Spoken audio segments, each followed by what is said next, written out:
Madame, Monsieur, bonsoir, bienvenue dans l'émission Priorité Santé. Dans cet épisode-là, nous parlons de la méningite.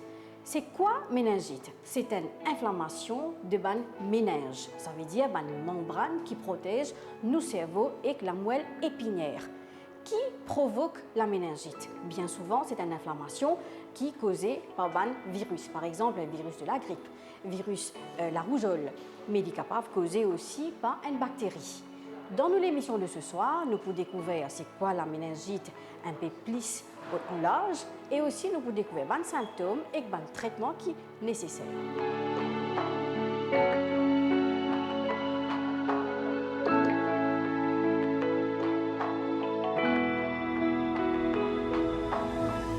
Depuis quand vous gagnez la tête? 2 mois. 2 mois. Et tous les jours vous gagnez ou bien il y a aller venir? Il y a les vignes. Il y a aller venir. Et combien de fois par semaine vous gagnez? Mais dépend. Il dépend. Et quand vous gagnez, combien de temps les jours durent? Il faut prendre un médicament pour y arrêter. Un bon médicament. Les temps où vous gagnez la tête, vous avez envie de vomir avec les? Non. Vous n'avez pas envie de vomir? La méningite, c'est une infection des méninges. Les méninges, c'est quoi? C'est l'enveloppe qui entoure le cerveau et la moelle épinière qui protège le cerveau et la moelle épinière. Quand il y a une inflammation dans le méninge, on appelle ça une méningite. Bon, principalement, nous gagnons 2 types de méningite. Premièrement, il y a une méningite virale, qui n'est n'importe quel virus capable d'attaquer une méninge, il enflamme la méninge, et il est manifesté par une douleur à la tête, nausées, vomissements, un gêne à la lumière. Et les temps nous examinons souvent des fois, la nuque raide, on appelle ça une raideur de nuque. Bon, là, il est très suspect qu'il s'agit d'une fait de méningite. Alors, pour nous gagner un diagnostic complet, total, faire toute bonne investigation, nous devons faire un scanner ou bien un IRM cérébral. Parce qu'il y a une maladie qui a le même symptôme, mais il n'y a pas de méningite. Par exemple, si il y a une saignée dans la tête. Okay? Alors, un scanner, un IRM capable, normal, mais le diagnostic certain, pour être sûr qu'il y a une méningite, vous avez fait une ponction lombaire. Alors, ponction lombaire, là, pour dire nous, si pas il y a une méningite virale ou bien une méningite bactérienne. S'il est viral, nous pouvons trouver cette protéine pour augmenter pour une P globule blanc, mais seulement, nous n'avons pas besoin d'un antibiotique. Il paraît que n'importe quel virus qui a une gagné, nous traitons donc symptomatiquement, c'est-à-dire un antidouleur, en fonction de ces symptômes, nous traitons. Mais parfois, il y a des gens même s'il y a de méningite avec une infection virale, mais nous trouvons que cette fonction lombaire normale. Là, nous disons comme ça qu'il y a une méningisme. C'est-à-dire une inflammation sur le méninge, sans qu'il nous ait un de méningite à la ponction lombaire. C'est aussi ce traitement, il y a un traitement symptomatique en fonction de ce symptôme, pas besoin d'antibiotiques.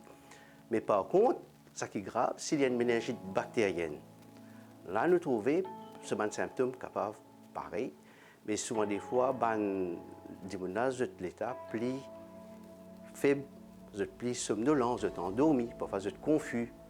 Les temps nous fait ponction lombaire, nous pouvons trouver qui liquide là. Nous pouvons trouver que ce protéine peut être très élevé, ce glucose diminué parce que les microblastes consomment le glucose. Et nous pouvons trouver qu'il y a beaucoup de globules blancs là, qui augmenté, qu'il y a du puits, tout ça là. Là, le liquide blanc est en faveur d'une méningite bactérienne. Là, nous avons besoin d'un antibiotique à forte dose. Nous avons une dose 2 fois, 3 fois plus forte qu'il y ait une infection normale et se durer pour minimum 2 semaines. Un petit médicament pour prendre, qui vous prend régulièrement, tous les soirs vous prenez, pour faire une migraine un peu plus rare et moins fort. Mais docteur, quand on a une migraine, on peut boire Panadol extra? Oui, on peut boire Panadol extra. Si nous ne prenons pas méningite là à temps, les cas laissent une séquelle définitive. Pour pareil comme une méningite virale, c'est-à-dire nous devons faire une investigation, scanner ou IRM, nous devons faire ponction lombaire. D'accord? Mais méningite, pas l'âge pour gagner méningite. N'importe quel âge nous gagner méningite. Il est capable de petits enfants. Nous trouvons ça beaucoup d'enfants qui naissent à la naissance aussi, parce que parfois les temps de fait naître, ils ont une infection, les temps de passe de bande filière, les temps de naître, les temps de passe à travers la voix que de te délivrer, tout ça là, nous trouvons ça avec les enfants, nous trouvons ça avec les adultes aussi, pénalage. Nous avons aussi des gens qui ont une infection, c'est pas traité à temps, par exemple, ils sont capables de n'importe quelle infection poumon, ils sont capables de n'importe quelle infection sinus, si ce n'est pas traité à temps aussi, ils sont capables de gagner une méningite. Par exemple, des gens qui ont un traumatisme crânien aussi, une fracture, si pas de l'antibiotique, ils ont gagné une infection de méninge. Vous trouvez? Donc, il y a différentes microbes aussi capables de méningite. Okay? Donc, vous trouvez dans certains pays, il y a des microbes qui nous appellent méningocoques.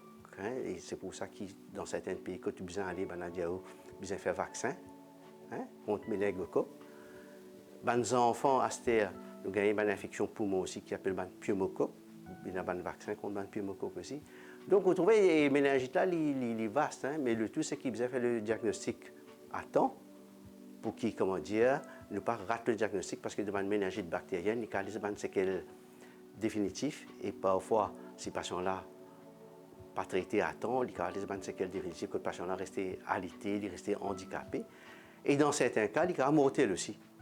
Pas un cas extrême, quand nous avons une méningite bactérienne, quand il y a un délai de diagnostic, quand les temps de ce patient-là, bon, maladie finit évoluer malgré les antibiotiques et il y a des séquelles qui peuvent persister. Et des séquelles qui peuvent persister, par exemple, le patient-là a perdu donc, sur l'état physique, on trouve qu'il est resté alité, sur l'état mental qui a perturbé, on trouve qu'il a une perte de la mémoire, il est confus, ou bien il reste dans un état grabataire, il a développé une crise d'épilepsie aussi, comme séquelles. Vous voyez, il y a beaucoup de séquelles capables de développer.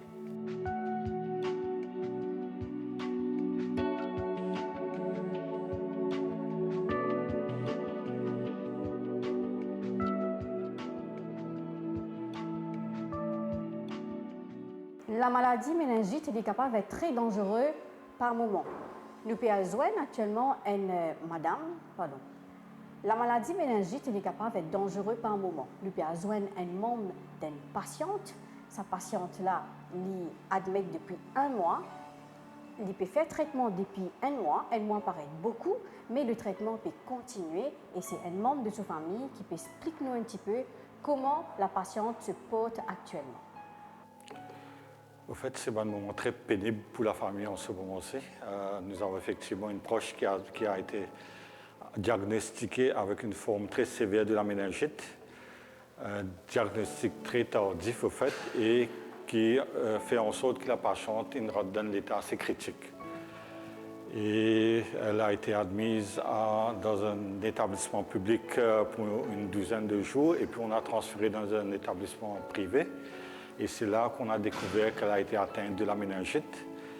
Et l'état est très critique. Elle a eu les premiers soins pour qu'elle sorte avec des antibiotiques.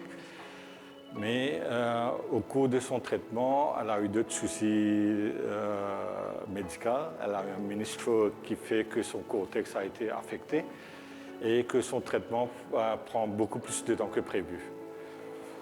Et aujourd'hui, la patiente, on sait, tous les membres de la famille passent par des moments très difficiles, très douloureux. C'est un traitement d'après les docteurs traitants que ça va prendre beaucoup de temps pour qu'elle puisse se remettre.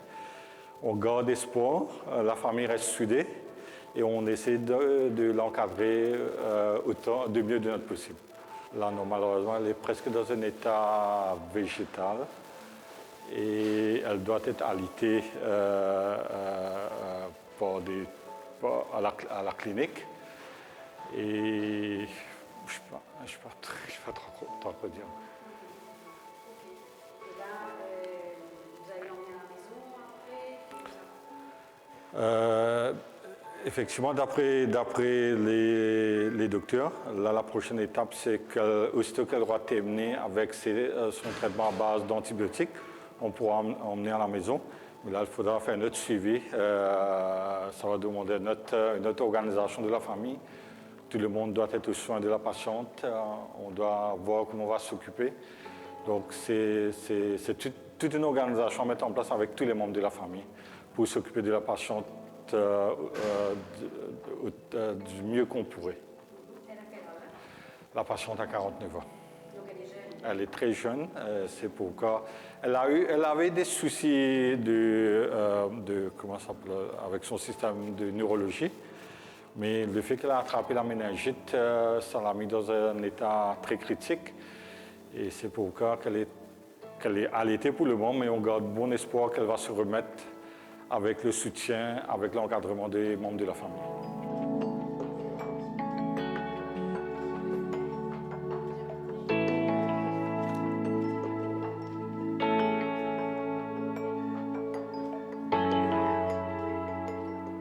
Les infirmiers du travail, c'est assurer qu'ils donnent un traitement approprié, un traitement qui est prescrit par un médecin.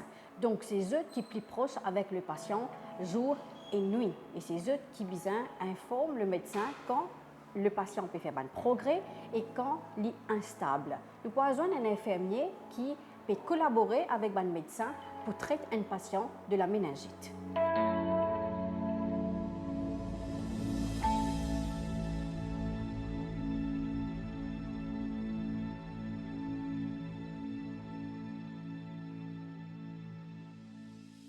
Donc, pour un patient méningite, il est important qu'il ait ce neurological status. Il est aussi important qu'il nous provide une nutrition d'après cette diète, ce qui est docteur dit. Et nous make sure qu'il reçoit un médicament on time, right dosage, tout ça. Et aussi, nous faisons un suivi avec la famille pour prévenir future complications, tout ça.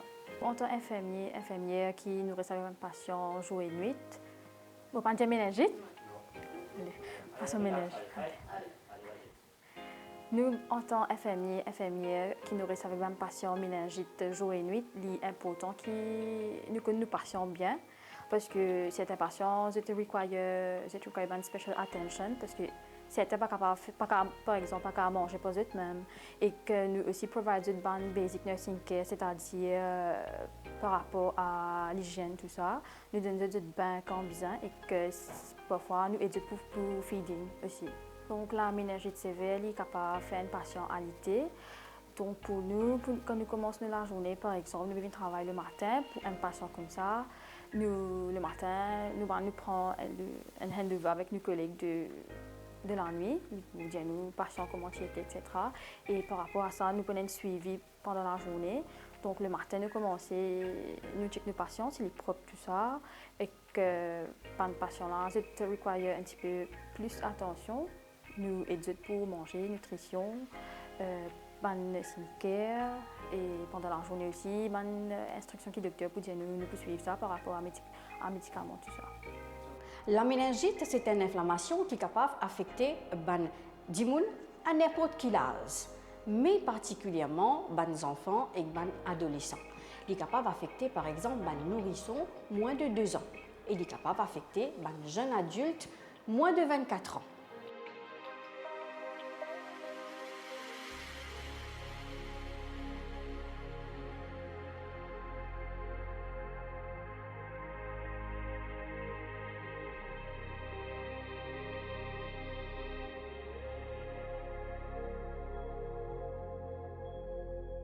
En cas de viral, il y a grandes affaires pour faire.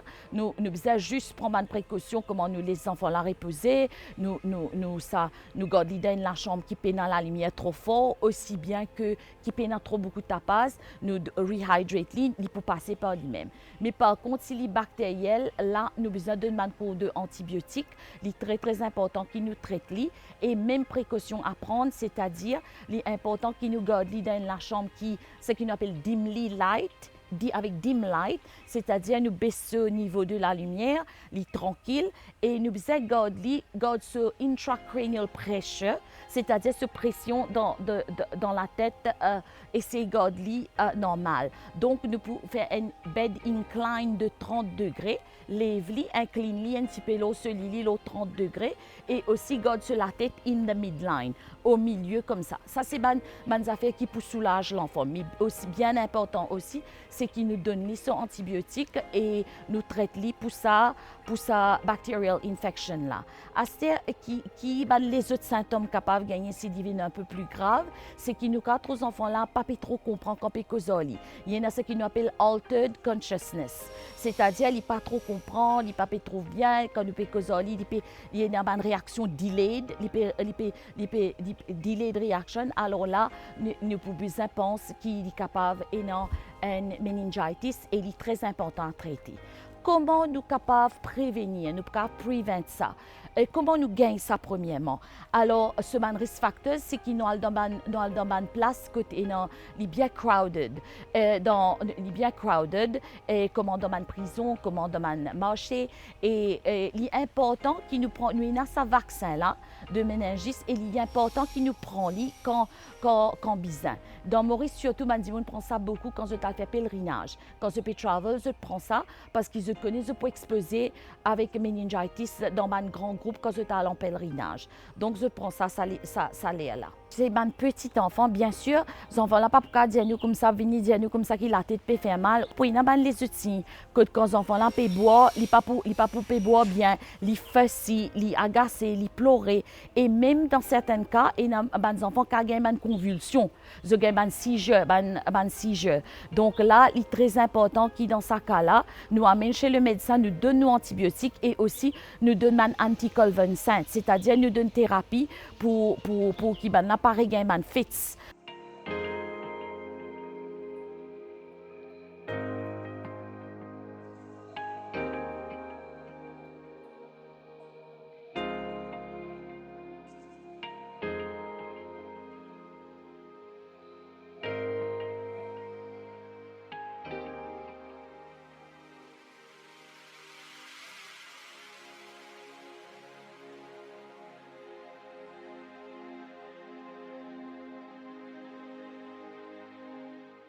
À Maurice, nous avons comment dire, il y a un microbe qui est là en permanence, comme un méningocoque, tout ça, avec des enfants aussi, on a traité à temps.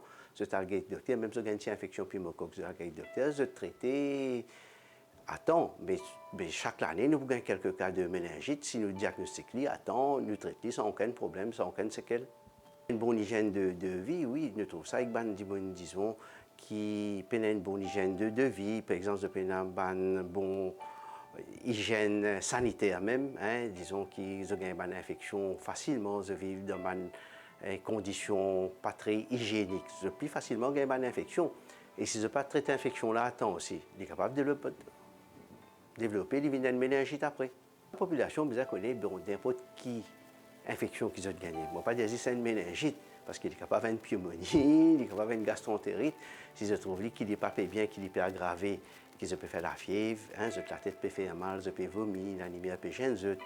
Et vous pensez qu'ils ont besoin d'un médecin, et c'est le médecin qui vous fait le bon diagnostic.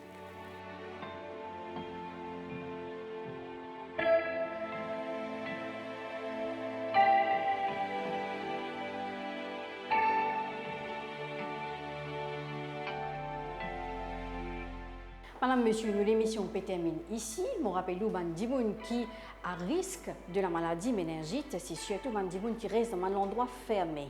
Par exemple, la crèche, le couvent. Les gens qui sont en contact avec les gens qui ont déjà la méningite. Les gens qui ont un système immunitaire faible. Les gens qui fumeurs et les autres gens qui sont exposés à la fumée cigarette. Donc, à nous prendre une précaution nécessaire, une précaution qui besoin pour nous éviter qui nous affecter par cette maladie-là. Nous, l'émission Pétière à sa fin. Merci pour l'attention. Bonsoir.